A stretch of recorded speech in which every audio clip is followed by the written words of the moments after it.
What's up, turf therapists, and welcome back to another episode of Turf Therapy.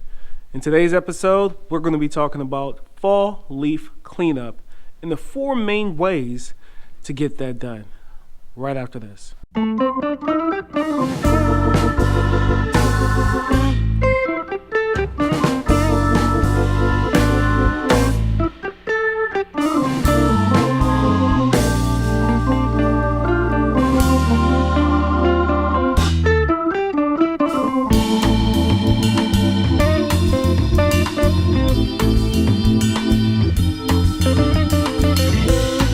The 4 most common ways of doing your fall leaf cleanup is going to be 1, raking, which I'm not really a fan of, and we'll get into why. Using a blower, right? Your traditional blower, like this. There's my rake. The other 2 options are either mulching or bagging, and all these options have their different pros and their cons that go with them. And that's what we're going to go over today. I'm going to give you enough information for you to be able to make the decision what's going to be best for you and your lawn, depending on your situation. So the reason why I'm not a fan of raking is exactly this right here. I'll show you.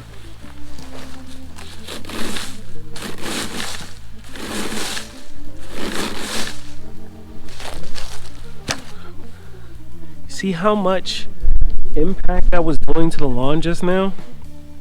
I really don't think with the temperature dropping down to 20s and the 20s at night, it's a good idea for me to apply more pressure and stress the grass out even more. It's already in a stress condition. Why would I apply more stress on it with a rake? That's just silly to me, so I'm not going to do it. Now, if we were coming out of the spring and it's favorable conditions for me to rough it up, kind of like what we do leading into late summer, early fall, when we rough up the lawns up here for our cool weather season lawns, it has enough time to repair itself. Of course, we all know the easiest way for me to get this done is to just bag it up or mulch it up. And those are 2 different things. Don't get them confused. First of all, you can't really mulch if your lawnmower doesn't allow you to mulch. If you don't have a mulching setting, or the user guide for that lawnmower doesn't specifically state that you can mulch, then you can't mulch. So don't try to. Then you need a bag. That goes the same with clipping your lawn. If you don't have a mulch mold on your lawn, you should be bagging your clippings. You shouldn't be, or bagging them more often than not. You shouldn't be putting those back down because they're not the proper size, and you won't give them enough time to break down, and you'd start building up thatch in your lawn, and it just wouldn't be healthy for the grass. You'd smother it out. So anyway, like I stated, the weather's going to be getting down to the 20s at night. So I don't want to reopen a wound on the grass and then not have enough time to properly heal. That'd be silly of me. I just put all this hard work into maintaining the green color, and then as soon as I chop that blade of grass, it's an open wound on the grass. It is a biological living organism, people. If I'm not going to get enough time to heal, then I shouldn't cut it off. And it doesn't have enough time to heal. It's not like in the fall when we did an overseed and aeration. The grass could take that punishment then, because it was moving into favorable conditions for a cool season lawn anyway, to allow it to be able to heal itself, re-stimulate itself, and actually come back even better. That's not the situation we're in right now. We're rolling into full-blown winter when the soil is getting ready to freeze, and at night, anything that's exposed is being crisped. All the water particles are pretty much turning into ice inside of the flesh of the actual plant, and then it's thawing back out. It's like freezing your meat and thawing it, and freezing your meat and thawing it. It's not good for it. So let's recap real quick, right? So we're not going to rake. I already showed you why we're not going to rake. It's not the favorable time to be raking your lawn when your lawn is being frozen and thawing. Simple as that. If you think differently, go for it. My advice is don't rake. I don't care if you're using a wire rake or plastic rake. It's just unnecessary stress on your lawn during this time of the year. I'll be honest with you. I've seen people cut their grass, it freezes, and nothing happens. But ask yourself, do you want to risk it? I wouldn't. After you put all this hard work into it, why risk it? So I'm not going to risk it. I'd be very, very upset if I put in all this hard work and then I have to look at a brown lawn for the next 3 months. Just not interested in doing that. So I'm not going to use the lawnmower. Now, I did think of something. I thought, hey, why not jack up the mower, right? Throw the bag on there and let that use as a suction. This could work, but there's still something else I'm doing. I'm putting those tire tracks in the lawn, and I really don't want to do that either. I don't want the tire track look in the lawn. And let's be honest, overall, blowing is going to be the healthier option because it's going to be the least invasive way of cleaning up the leaves off the lawn. It's as simple as that.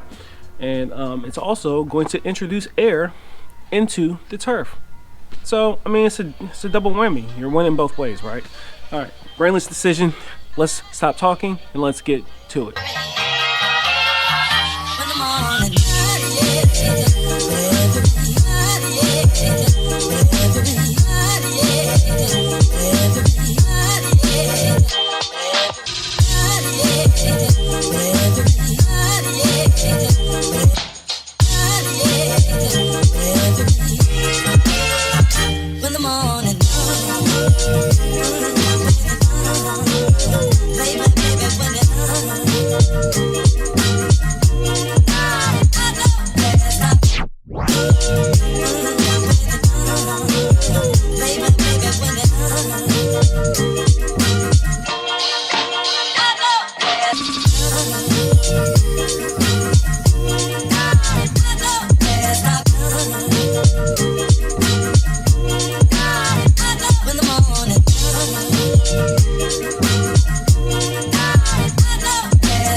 Alright guys, so I got my leaf pile.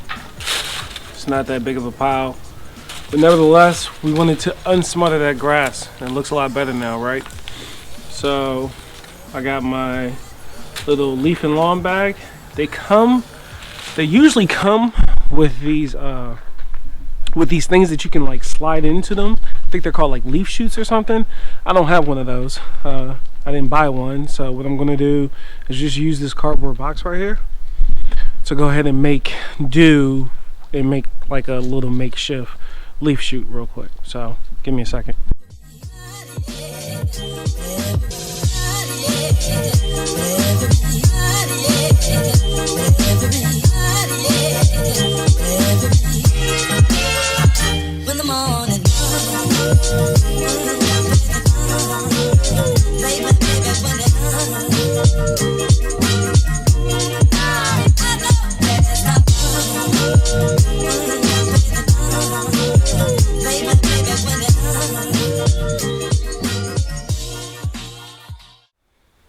Crushed it.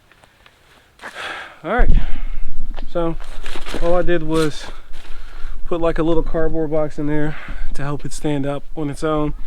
That's free. I'm sure you got a little cardboard box laying around the house somewhere. If not, you can always snatch one out of a recycling bin. They're all free gifts, right? So I'm gonna go ahead and slide that into there. There's different methods, right? I'm gonna use the method that's already built in to my rake. So I got like this little tiny rake on it. Hold on, kids are coming. All right, so yeah, I like this rake right here, guys, because it has like this little rake that comes with it. It helps me just scoop it up real quick. So I'll show you.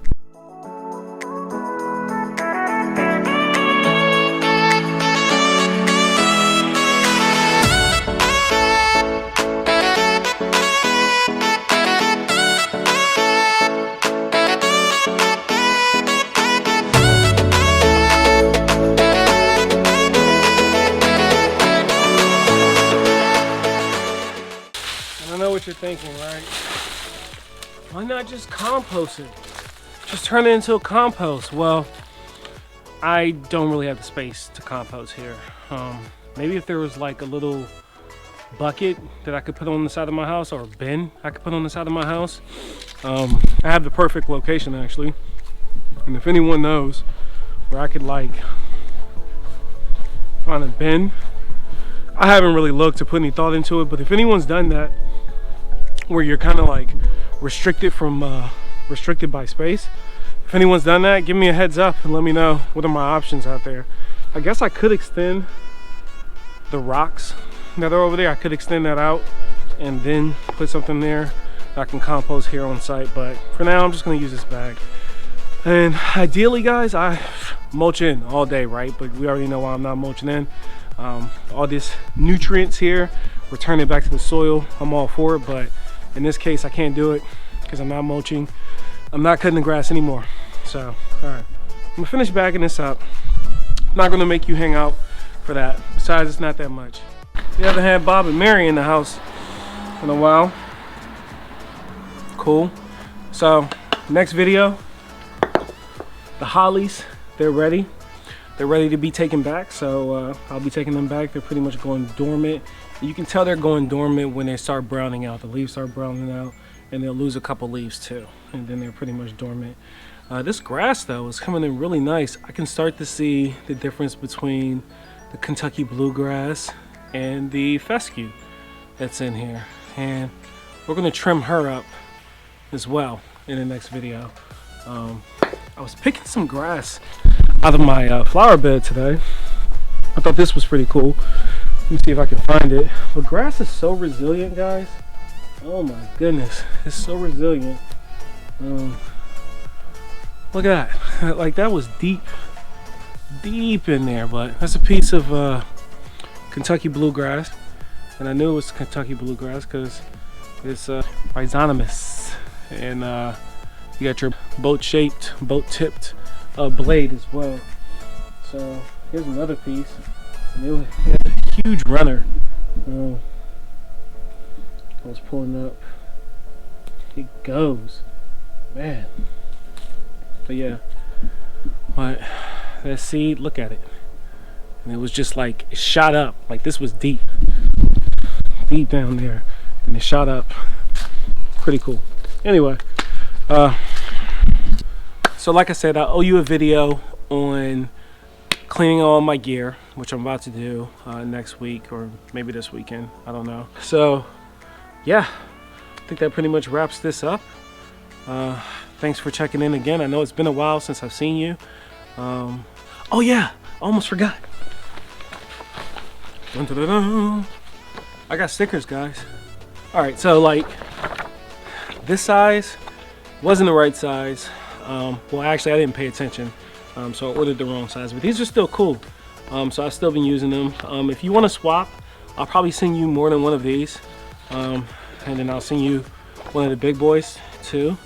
Yeah, so if you want to swap stickers, my email address is in my about section. It's turftherapy357@gmail.com. Shoot me an email and we can swap stickers. Yeah, if you got stickers and you want to swap. I'm not selling any because I just want to swap. I want to get my collection of stickers up from this really cool community. Thanks for checking in. Remember, eat, mow, sleep, repeat. Don't cheat your lawn. Your lawn won't cheat you. I'll catch you next time for another dose of therapy with Rob.